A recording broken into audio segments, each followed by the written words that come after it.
కాదండి ఇప్పుడు బేసిక్గా మీరే ఒక రైటరు. మరి సతీష్ చెప్పిన కథలో మిమ్మల్ని హుక్ చేసిన పాయింట్ ఏంటి మరి? అదే కదా. సో నేను ఐఎమ్ యాక్చువల్లీ బెటర్ జడ్జ్.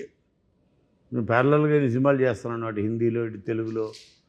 ఇప్పుడు సో నన్ను ఎగ్జైట్ చేసింది అంటే 100% ఇది ఒక 50-60 ఫిల్మ్స్ చేసిన, ఒక 30-40 స్టోరీస్ ఇచ్చిన, నన్ను ఎగ్జైట్ చేసింది అంటే ఆడియన్స్ని 1000% చేస్తుంది ఎగ్జైట్. అంటే ఏదో ఒక యూనిక్ పాయింట్ లేకపోతే నేను చేయను.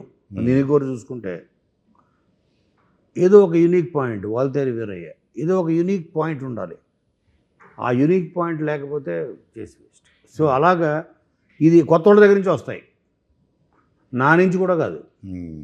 మనం ప్రతి వాళ్ళకి ఒక ఏమంటారు సాచురేషన్ పాయింట్ ఉంటుంది. ఆఫ్టర్ పాయింట్ రిలాక్స్ అయిపోతాం. బట్ కొత్త వాళ్ళు ఒక కసి మీద వస్తారు, వాళ్ళ కెరియర్ని వాళ్ళ దృష్టిలో అంటే పెట్టి Kona Venkat already saturation point చేరుకున్నాడు. చేరుకోను కాదు, నేను చెప్తుంది ఏంటంటే మన ఎక్కడో ఒక తెలియని ఒక రిలాక్స్ మోడ్లోకి వెళ్తాం. ఓకే, బట్ మన మైండ్ అలర్ట్గా ఉంటుంది. కొత్త పాయింట్ వచ్చినప్పుడు ఇది బ్లాక్ బస్టర్, ఆ అలర్ట్నెస్ పోదు ఎక్కడికి. సో రీఛార్జ్ అయింది 100%.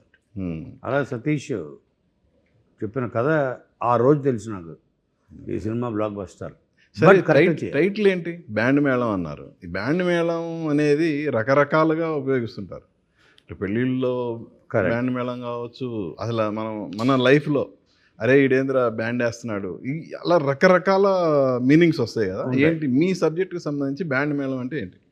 దీనికి సంబంధించి వరకు ఏంటంటే హీరో యాదగిరి ఒక రూరల్ బ్యాండ్ పెట్టుకుంటాడు. ఓకే, రూరల్ బ్యాండ్ పెట్టుకుంటాడు, కానీ ఊళ్ళో వాళ్ళ బ్యాండ్ అంటే తెలియదు కదా. Band is more associated with urban people, urban culture. ఇవాళ ఊళ్ళో ఉన్నది ఏమంటారు, ఆ బ్యాండ్ మేడం కానీ పిలవంటారు. పెళ్ళిళ్ళు, పెద్ద మనుషులైన పెళ్ళిళ్ళు, వీళ్ళేమో అవకాశం కోసం ఎదురు చూస్తూ ఒక్క సాంగ్. ఇప్పుడు మొన్న వచ్చిన సాంగ్స్ రాను బొంబాయికి రాను, అలాంటి ఒక సాంగ్ వస్తే చాలు మనము ఫేమస్ అయిపోతాం అని మ్యూజిక్ అంటే ప్యాషన్ ఉన్న వీళ్ళందరూ కలిసి ఒక పెట్టుకుంటారు బ్యాండ్. ఊళ్ళో వాళ్ళంతా దాన్ని బ్యాండ్ మేడం అని పిలుస్తుంటారు.